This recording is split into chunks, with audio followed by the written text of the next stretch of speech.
बिस्मिल्लाहिर्रहमानिर्रहीम। अस्सलाम वालेकुम। आज मैं आपको आलू के तंदूरी नान बनाना सिखा रही हूँ और वो भी घर में। चलिए रेसिपी शुरू करते हैं कि मैं आपको घर में किस तरीके से तंदूरी नान बनाना सिखाऊंगी। सबसे पहले मैंने 1 किलो मैदा यानी 5 कप मैदा लेके उसको छलनी में से अच्छी तरह से छान लिया है। उसके बाद मैंने आधा कप पानी में, नीम गर्म पानी में 1 टेबलस्पून चीनी हल करके 1 टेबलस्पून ईस्ट पाउडर डाल दिया है और इसको मैं हल करने के बाद साइड पे रख दूंगी।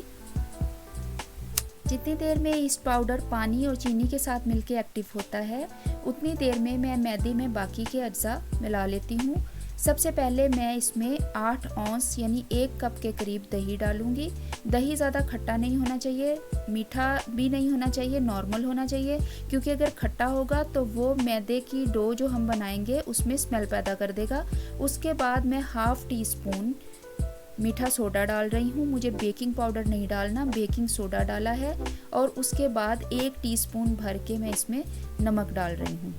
ये डालने के बाद इसमें तकरीबन 1 प्याली यानी 8 औंस के करीब ही कुकिंग ऑयल डालें। आप ऑलिव ऑयल भी डाल सकते हैं या कोई सा भी कॉर्न ऑयल या कोई भी कुकिंग ऑयल डाल सकते हैं।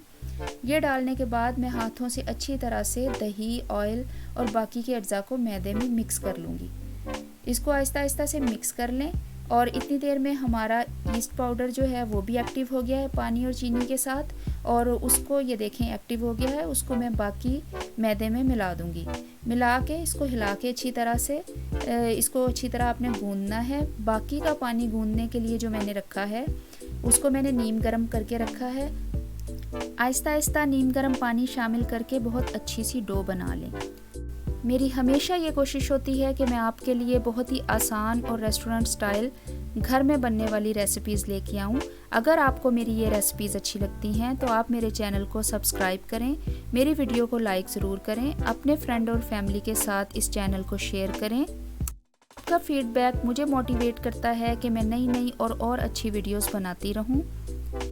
जिस तरह हम नॉर्मल रोटी का आटा गूंदते हैं इस तरीके से ही इस डो को आहिस्ता आहिस्ता गूंदते जाएं। बहुत ज़्यादा स्मूथ करने की ज़रूरत नहीं है, क्योंकि इसको हम थोड़ा सा रेस्ट देंगे तो ये ऑटोमेटिकली स्मूथ हो जाएगी। ये प्रोफेशनल नान की डो है। चलिए डो रेडी करने के बाद हम इसको साइड पे रख देंगे और हम इसकी फिलिंग जो आलू है वो रेडी करेंगे। 1 किलो आलू लेके मैंने उनको बॉयल कर लिया और उनको छीलने के बाद उनको अच्छी तरह से मैश कर लिया है। और मैश करने के बाद अब इसमें मैं बाकी के अज्जा शामिल करूँगी। इन आलूओं को आप बहुत ज़्यादा स्पाइसी ना बनाएं। अगर आपके घर में बच्चे हैं तो आप हरी मिर्चें कुटी हुई की बजाय पिसी हुई इस्तेमाल करें। मैंने 2 बड़े चम्मच भर के कटी हुई मिर्चें हरी डाली हैं। साथ में 1 टेबलस्पून भर के ज़ीरे का डाला है। साथ में इसमें 1 टीस्पून सुर्ख मिर्च या हस्बे जायका सुर्ख मिर्च जाएगी। मसाले आप नॉर्मल रखें, क्योंकि बाज़ार में बहुत तेज़ मसाले इस्तेमाल होते हैं, तो घर में बनाने का फ़ायदा ही क्या है अगर हम उतने ही तेज़ मसाले इस्तेमाल करें। इसमें आधा टीस्पून हल्दी डाली है, नमक हस्बे जायका जाएगा, मैंने 1 टेबलस्पून भर के डाला है। इसको बाद में भी चेक करके हम डाल सकते हैं, इसका कोई इशू नहीं है। 1 टीस्पून गरम मसाला और 1 टीस्पून चाट मसाला डालने के बाद आप इसको अच्छी तरह से मिक्स कर लें मसाले को आलूओं के साथ। मैं चम्मच की मदद से कर रही हूँ, आप अगर चाहें तो हाथों से कर लें। हमारा मकसद सिर्फ मसाले को यकजान करना है। और मैं इतनी बारीक बीनियों से हर बात इसलिए डिटेल से बताती हूँ ताकि जो बिगनर हैं, जो बच्चियाँ हैं, जो नई कुकिंग सीख रही हैं, उनको अच्छी तरह से समझ आ जाए। अगर फिर भी आपको कुछ समझ ना आए तो आप कमेंट बॉक्स में मुझे कमेंट करके पूछ सकती हैं। मैंने एक पैन को चूल्हे पे रखा था, उसमें मैं 4 टेबलस्पून ऑयल के डाल रही हूँ। इससे ज़्यादा आपने ऑयल नहीं डालना। 1 बड़े साइज़ का प्याज मैंने पहले से काट के रख लिया था, उसको आप ऑयल में डाल लें। और इस प्याज को हमने सिर्फ हल्का सा पिंक करना है, सौटे करना है। इसको बिल्कुल भी ब्राउन नहीं करना, ना ही बहुत ज़्यादा पकाना है। बस प्याज का कच्चापन ख़त्म हो जाए तो हम इसमें जो आलू मैश करके रखे थे मसाले डाल के वो इसमें शामिल कर देंगे। ये नान की फिलिंग की रेसिपी मैंने जो स्पेशल नान बाई नान बनाने वाले हैं उनसे ली है, और यही वाली फिलिंग जो है वो समोसों में भी इस्तेमाल करते हैं। फ़र्क सिर्फ इतना होता है कि वो लोग बेतहाशा मिर्चें और मसाले इस्तेमाल करते हैं। मैंने मसाले अपनी फैमिली के टेस्ट के हिसाब से इस्तेमाल किए हैं। आप भी अपनी फैमिली के टेस्ट के हिसाब से ही मसाले इस्तेमाल करें। थोड़ा सा प्याज को पकाने के बाद ब्राउन हमने नहीं करना, जो आलू और मसाले का मिक्सचर बना के रखा था उसको इसमें डाल देंगे। जैसे ही वो हीट अप होंगे थोड़े से आलू बहुत ज़्यादा सॉफ्ट हो जाएंगे और इसको अच्छी तरह से मिक्स कर लें। ये बड़ी ही टेस्टी, बड़ी अच्छी फीलिंग तैयार होती है। थोड़ा सा फ्राई गर्म होने की वजह से ऑयल तो हमने सिर्फ 3-4 टेबल स्पून डाला है, कोई इतना ज़्यादा नहीं डाला। और ये पकने की वजह से मसाला बड़ा अच्छा पक जाता है और कच्चापन दूर हो जाता है। इसको आप आलू के पराठों में भी इस्तेमाल कर सकते हैं, समोसों की फिलिंग के तौर पे भी इस्तेमाल कर सकते हैं, नान में भी इस्तेमाल कर सकते हैं। इन पके हुए आलूओं को आप फ्रिज में भी रख सकते हैं, किसी एयर टाइट कंटेनर में डाल के, ये ख़राब नहीं होंगे। अगर आप उबले हुए आलूओं में चाहे मसाला भी डाल लें, फ्रिज में रखें तो वो एक दिन बाद उनमें पानी सा आ जाता है और वो ख़राब हो जाते हैं। अच्छा, अब मैंने एक गद्दी तैयार की है, जिस तरीके से मैंने साज के लिए तैयार की थी। 3-4 रुमाल डाल के मैंने ये नान लगाने के लिए गद्दी बना ली है। इस तरीके से आप बना लें। अब आटे को देखते हैं। आटा फूल के डबल साइज़ का हो गया है, बड़ा ही अच्छा सा तैयार हुआ है। ये देखिए, ये तंदूर मेरा छोटा सा मैंने तैयार किया है। इस तरह का कोई भी गहरा पैन ले लें आप, नॉन स्टिक भी ले सकते हैं, सिल्वर लोहे का कोई भी आपके पास है। उसके ऊपर आपने लोहे का तवा रखना है। इस तरीके से तवा लोहे का होना चाहिए, नॉन स्टिक नहीं हो, या फिर जो नॉन स्टिक के ऊपर से निकल उतर जाता है तो उसको आप इस्तेमाल कर सकते हैं। इसको आप गर्म होने के लिए रख दें। ये छोटा सा मेरा तंदूर है, मैं अभी इसका मैजिक आपको दिखाती हूँ कि ये कितने अच्छे तरीके से काम करेगा। अब मैंने काफ़ी सारा खुश्का जो है वो अपनी वर्क सरफेस पे फैला लिया है, क्योंकि मुझे काफ़ी सारे नान बनाने हैं। आपको पेड़े नज़र आ रहे होंगे। पेड़े करने के बाद मैं एक पेड़ा लेके उसको थोड़ा सा मैंने बेलन से फैलाया है। अब इसके ऊपर 3 टेबल स्पून भर के मैं आलूओं के डालूंगी। मुझे इतने आलू डालने हैं कि जब मैं उसको इकट्ठा करके बेलूं तो वो सारे आलू नान के अंदर स्प्रेड हो जाएं, ना कि वो इतने थोड़े से आलू डालूं कि वो बस दरमियान में रहें और नान के किनारे जो हैं वो खाली रहें। एक नान में भर के 3 टेबल स्पून आलू बिल्कुल ही ठीक रहते हैं। अब इसको साइडों से इकट्ठा करके दरमियान में से जोड़ दें अच्छी तरीके से। ये देखें, जिस तरीके से मैं उसको सिक्योर करके बाइंड कर रही हूँ, इस तरीके से आप कीजिए। अच्छी तरह से दबा दबा के बंद कीजिए कि वो नान खुले नहीं। थोड़ा सा हाथों को खुश्का लगा लें ताकि वो अच्छी तरह से, देखें इसको बिल्कुल अच्छी तरह से बंद कर दिया है। अब एकदम से आप बेलन से इसको नहीं बेलन चलाएंगे, क्योंकि एक साइड से आलू फट के निकल जाएंगे। अब इसका तरीका यह है, जैसे मैं हाथों से नरमी नरमी से उसको दबा रही हूँ ताकि अंदर जो आलू हमने डाले हैं वो अच्छी तरह से इवन लेयर में अंदर स्प्रेड हो जाएं और कहीं से भी वो फट के बाहर ना आए।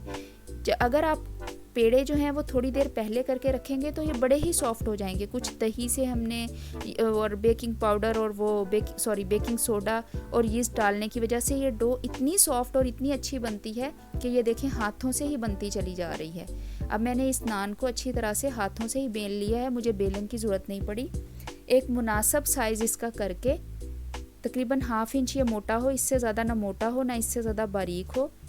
अब मैं दोनों उंगलियों को बंद करके, जैसे 5 उंगलियों की पोरें होती हैं, उनसे मैं नान का डिज़ाइन बना रही हूँ, क्योंकि नान सीधा तो अच्छा नहीं लगता, इसके ऊपर डिज़ाइन तो होना ज़रूरी है। अब इसके ऊपर मैं थोड़े से तिल छिड़कूंगी और अपनी उंगलियों की मदद से ही दबा दबा के उन तिलों को साथ चिपका दूंगी। कुछ लोग दूध भी लगाते हैं, लेकिन मैंने ऐसा कुछ नहीं लगाया। ये दूध के बगैर ही बहुत ही अच्छा ब्राउन रोगनी नान जैसा बन जाएगा। जो नान तिल वाला पोर्शन था वो हमने नीचे रखा है और जो ऊपर जो बैक साइड थी वो हमने ऊपर रखी है। इसके ऊपर अब हम पानी लगाएंगे। अच्छी तरीके से आपने पानी लगाना है। तवा हमारा बहुत अच्छा गर्म हो गया है। अगर चाहें तो पानी का छींटा इसके ऊपर लगा के देख लें। तवा आपका बहुत अच्छा सा गर्म होना चाहिए। लोहे का तवा है, नीचे नॉन स्टिक का पैन है, आप सिल्वर लोहे का कोई भी रख सकते हैं, बस स्टील का नहीं रखना, स्टील काला हो जाएगा। और जो मैंने गीला हिस्सा था वो नीचे है और जो तिल वाला हिस्सा था वो ऊपर है। और नान को मैंने गद्दी की मदद से इसके ऊपर डाल दिया है। ज़रा दबा के डालना है ताकि वो अच्छी तरह से चिपक जाए। लोहे का तवा है, पानी की वजह से वो फ़ौरन ही नान इसके ऊपर चिपक जाएगा। देखिए छोटे छोटे बबल आना शुरू हो जाएंगे। सिर्फ 1 मिनट के लिए आपने इस साइड से पकाना है।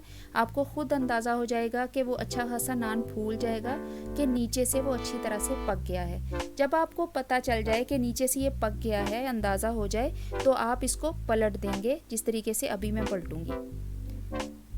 ये देखिए, इसको उठा के आसानी से, वो जो एक्स्ट्रा तिल थे वो गिरे हैं, अदरवाइज़ तिल इसके ऊपर अच्छे खासे चिपके हुए हैं। और आंच आपने फुल रखनी है। अंदर से ये एक छोटा सा समझे तंदूर बन गया है।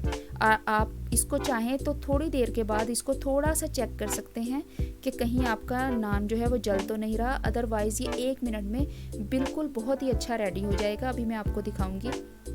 ये बिल्कुल रोगनी नान जिस तरह से आप तंदूर में बनाते हैं उस तरीके से बनता है। ये देखिए कितना ज़बरदस्त, कितना अच्छा और कितना प्यारा ये ब्राउन हुआ नान बना है।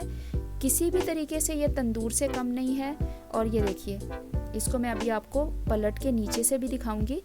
ये कितना अच्छा पीछे से बेक हुआ है। बिल्कुल आप अगर अवन में भी बेक करें तो ये ऐसा बेक नहीं होता। अब मैं आपको एक और तरीके से बनाना सिखाती हूँ।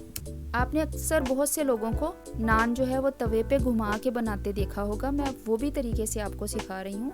मैंने नीचे से नॉनस्टिक का पैन निकाल दिया है, तवे को सीधा मैंने चूल्हे के ऊपर रखा है।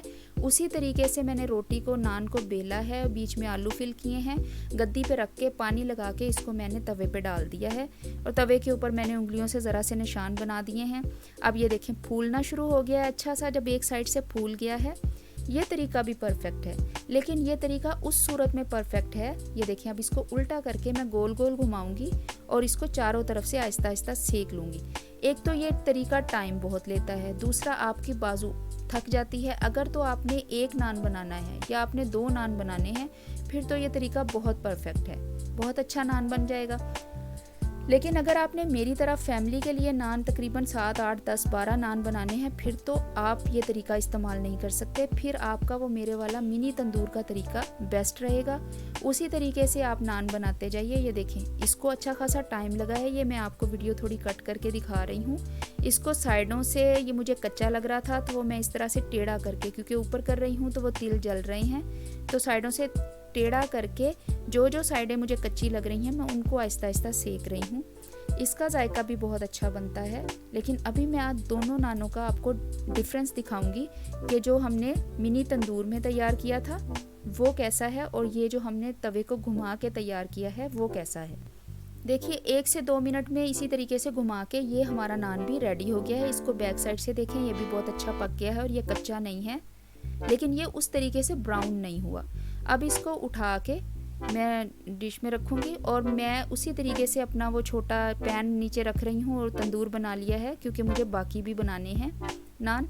ये देखिए, ये जो पहला मैंने तैयार किया था वो है और ये जो मैंने अब तैयार किया है वो है। इन दोनों का पहले तो डिफरेंस देखें कि एक फुली रोगनी नान लग रहा है, इसके ऊपर मैं देसी घी, पहले वाले पे भी मैंने देसी घी लगा लिया था, देसी घी लगा रही हूँ ताकि सॉफ्ट रहें और मज़े के लगें। वो ऊपर वाला जो नान है वो कम उसको सेक लगा है और वो इतना ज़्यादा ब्राउन नहीं हुआ। नीचे वाला नान जो है, ये देखिए मैं आपको तोड़ के दिखा रही हूँ, किसी भी तरह से ये नान तंदूर से कम नहीं है और ये बहुत आसानी से घर में ही बन गया है। और ये वाला नान भी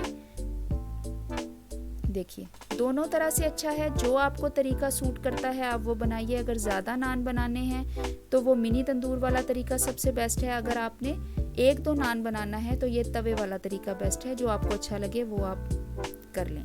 अच्छा जी, मैंने ये 4 नान आपको डिस्प्ले इसलिए किए हैं, ये देखिए बैक से कितना अच्छा बना है। साथ में मैंने पुदीने का रायता बना लिया था। इसको मैंने ज़्यादा ब्राउन और कम ब्राउन करके इसलिए दिखाया है कि आपकी मर्ज़ी है, आप ज़्यादा ब्राउन पसंद करते हैं ज़्यादा ब्राउन कर लें, कम पसंद करते हैं कम कर लें। इसके ऊपर कोई एग वॉश नहीं लगाया, कोई मिल्क नहीं लगाया, जिस तरह हम अवन में बेक करने के लिए लगाते हैं। ये सिंपल हमने जिस तरह तंदूर में डायरेक्ट लगाते हैं वैसे ही लगाए हैं और रिज़ल्ट आपके सामने है। पुदीने के रायते के साथ इंजॉय करें, केचप के साथ, आपकी मर्ज़ी है। बहुत शुक्रिया।